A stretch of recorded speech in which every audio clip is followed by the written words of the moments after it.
My name is Daniel Peltz, and I'm a multidisciplinary artist from the US. I'm based in Providence, Rhode Island. I'm particularly interested in the ways in which people develop a kind of dual consciousness, one which is contained in the body and the experience of the body as they're performing labor. I started working in Tom Price when Space sent a couple of different communities that had requested interest in hosting an artist. And I was really drawn to Tom Price initially just because of its name, you know, that it was this curious name of this American man. And then as I researched it further and learned a bit about him, I was really drawn to this place and its kind of pre-existing connection to the U.S.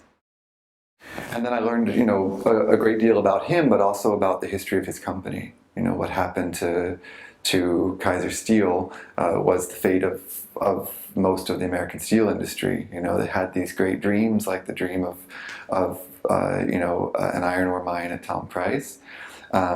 They built this incredible monument to industry, this state-of-the-art steel processing and manufacturing facility, and almost by the time they built it, the company was going bankrupt, and they did go bankrupt, and they sold this, you know, jewel for a fraction of its cost, less than tenth of what it cost them to build it, to a Chinese steel manufacturer who bought it with the plan of transporting it to China.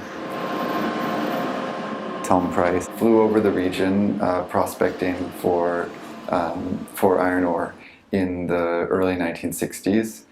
And there's a very interesting story. It's about this letter that Tom Price wrote to Henry Kaiser, the head of Kaiser Steel. And the letter stayed with me and appears now inside the Chinese opera as an element that instead of Henry Kaiser receiving, Tom Price's daughter, Shirley Price, receives. And she brings it back to Mount Nameless and reads it there. And the letter says, God made these mountains of iron ore, and if we can't make a mountain of money from them, then God would have wasted his time. And it's clear to me that that was not meant to be ironic. Most artists want to be seen and accepted in some way, and want their work to be seen and appreciated.